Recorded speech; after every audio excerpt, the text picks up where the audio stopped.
is there any difference between self confidence, confidence, and overconfidence? Okay, before answering this question, I would like to ask 5 questions from you. Okay, Okay. it will explain you about yourself. You don't need to give me the Hmm. answers for these. ठीक है, जो मैं question Okay. पूछने वाला हूँ उसके answers आपको मेरे को नहीं देने हैं, और जो भी लोग मेरे को सुन रहे हैं उनको भी आंसर्स मेरे को नहीं देने हैं। बस अपने आप को सेल्फ इवेल्युएट करना है कि आप कहाँ पर हो, आप किस पोजीशन पे हो। So my first question is, Okay. क्या आपको कभी लगता है कि मिस्टेक जो आप फेलियर हुआ है आपकी लाइफ में वो आपकी गलती की वजह से हुआ है? आप डरते हो वो मिस्टेक करने से? कुछ भी आप कर रहे हो, आपको करने से Hmm. पहले ही डर लग जाता है कि नहीं मैं फेल हो जाऊंगी, तो मुझे ये नहीं करना चाहिए। Do you feel fear about doing any mistake? हाँ, Yes or no? कभी कभी Keep it, like keep it in your, keep it with yourself. या Yes or no? Okay No need to okay answer me. ठीक है, everybody no need to answer me. ठीक है। And do you compare your self with others? आप किसी और से compare करते हो अपने आप को? Second question. Third question, do you feel bad, guilty, nervous और एंग्री जब आपको कुछ चीज नहीं मिलती? आप गुस्सा हो जाते हो, नर्वस हो जाते हो, गिल्टी फील करते हो अगर आप कोई चीज पाना चाहते हो और वो आपको ना मिले? हम्म और आप कभी कभी ऐसे बोलते हो कि मैं तो ऐसी ही हूं, मैं तो ऐसा ही हूं, कुछ भी कर लो, this is what I am. Hmm और कभी कभी आप ये सोचते हो कि आप दूसरों से इंफीरियर हो, सामने वाला बेटर है, मैं कम हूं, इंफीरियर फील करते ओके हो। So these were the 5 questions. I hope कि आपके पास इन सबके आंसर्स होंगे। अब डेफिनेटली अगर इन 5 क्वेश्चन में किसी एक क्वेश्चन का आंसर भी यस है, so you have low confidence. आपको अपने ऊपर कॉन्फिडेंस ही नहीं है अगर इनमें से किसी एक क्वेश्चन का आंसर भी यस है। राइट, अब इसको हमने इम्प्रूव करना है। इम्प्रूव कैसे करना है? मैंने क्या क्वेश्चन पूछे कि आपको डर लगता है किसी भी मिस्टेक को करने से? डरना क्यों है? हो गया हो गया, हमारी अपनी चॉइस थी। अब हमारा काम है इसको ठीक करना। जो मिस्टेक हुई है, मिस्टेक हर किसी से होती है, कोई ऐसा नहीं है जो मिस्टेक नहीं करता। वी आर नॉट गॉड, या right? We are not God. हम गलतियां करते हैं, हर कोई करता है, लेकिन हमें उससे डरना नहीं चाहिए, हमें उसको एक्सेप्ट करना चाहिए। तभी हम अपने कॉन्फिडेंस को बूस्ट कर पाएंगे, तभी हम उसको रास्ता निकालेंगे उस मिस्टेक को सॉर्ट आउट करने का। अब हम किसी से कंपेयर करते हैं अपने आप को। क्यों कंपेयर करना है किसी को अपने आप से? जो आपके पास चीजें हैं क्या वो उसके पास हैं? हो सकता है वो नहीं आपसे ज़्यादा प्रिविलेज्ड हो सकता है वो आपसे कम प्रिविलेज्ड हो सकता है उसने आपसे ज़्यादा मेहनत करी हो, या हो सकता है आपने ज़्यादा मेहनत करी हो। तो कंपैरिजन कभी नहीं करना चाहिए किसी का किसी के साथ।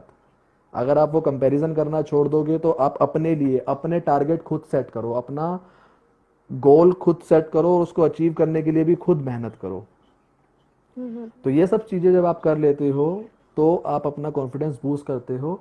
अब मैं आता हूँ आपके क्वेश्चन पे कि difference between confidence, self confidence and over confidence. ये तो बातें हो गई कि अपना कॉन्फिडेंस किस तरीके से हम किस लेवल पे आ गए। अब कॉन्फिडेंस होता क्या है? कॉन्फिडेंस तो होता है कि जब हम कोई काम करते हैं, वो काम करके हमें उस चीज़ का एक्सपीरियंस हुआ। ठीक है, फॉर एग्जाम्पल मैं क्लास 12th में था। क्लास 12th में मैंने मैथमेटिक्स पढ़ी। मैथमेटिक्स में मेरे को 90 मार्क्स आ गए, about 100, out of 100 90 marks I got it. Now I have that confidence कि मैंने ये सब किया हुआ है, so I can pass on it to others. That is my confidence. जो चीज हम अपने एक्सपीरियंस से सीखते हैं और हमें पता है कि हम ये कर चुके हैं, तो हम उसको आगे भी कर सकते हैं। दैट इज कॉल्ड कॉन्फिडेंस, कि ये मेरे को कौन कॉन्फिडेंस है कि या मैंने ये किया हुआ है तो मैं ये कर सकता हूँ। हम्म आते हैं सेल्फ कॉन्फिडेंस पे। सेल्फ कॉन्फिडेंस इज कि मेरे पास एक नया टास्क आया, अब उस टास्क को करने के लिए मैं अपनी कैपेबिलिटी पे फोकस्ड हूँ। मेरे को पता है मैंने पिछले ये काम किए हुए हैं, अब ये नया टास्क है, मैं अपना ये वाला एक्सपीरियंस यहाँ पे डालूंगा तो मैं ये भी कर जाऊंगा। That is my self confidence, sir self belief, right? And what is over confidence? अब एक टास्क आया, मैंने कॉन्फिडेंटली ये कहा कि यस मैं ये कर सकता हूँ, आई हैव दैट बिलीफ कि मैं ये कर सकता हूँ, लेकिन सिर्फ मैं ही ये कर सकता हूँ. There is a very thin line between self confidence and over confidence, Over. Yeah. कि मैं ही ये कर सकता हूँ, कोई और नहीं कर सकता. तो ये आ जाती है एक attitude, ego problem, over confidence आ जाता है. और हम कोई चीज, हमें लगता है कि ये तो आसान है यार, कर जाएंगे कोई दिक्कत नहीं, और फिर जब हम वो करते हैं and we fall down. So this is the difference between confidence, self-confidence and overconfidence. Confidence and self-confidence are similarly same things. But confidence में क्या होता है कि मेरा एक एक्सपीरियंस है, कॉन्फिडेंस मेरे को आप पे भी हो सकता है. Like I am talking to you, तो पहले भी हमारी बात हुई है, so I generated that confident आपसे बात करने के बाद, यस हम ये कर सकते हैं, I told you that we will do it. So that was my confidence on you. Yeah. Right? Self confidence, I had that confidence on me that yes I will do it, don't worry, and we will do it. जब हमने ये कहा कि we will do it, that was our confidence. Yeah. वो हमारा confidence था. जब मैंने ये कहा कि ये मैं कर लूंगा, don't worry, I will support you, you will support me, we both will support each other and we will do it. So these were our self confidence in both the aspects. आपके लिए आपका self confidence था, मेरे लिए मेरा self confidence था. अब हाँ, अब अगर हम ये कहते हैं कि यार हम ही कर पाएंगे और कोई, वह भी कौन, इंडिया में कोई और नहीं है जो ये कर सकता है, या यहाँ पर मेरे अलावा कोई और नहीं है वो ये कर सकता है, तो वो हमारा ओवर कॉन्फिडेंस हो जाएगा.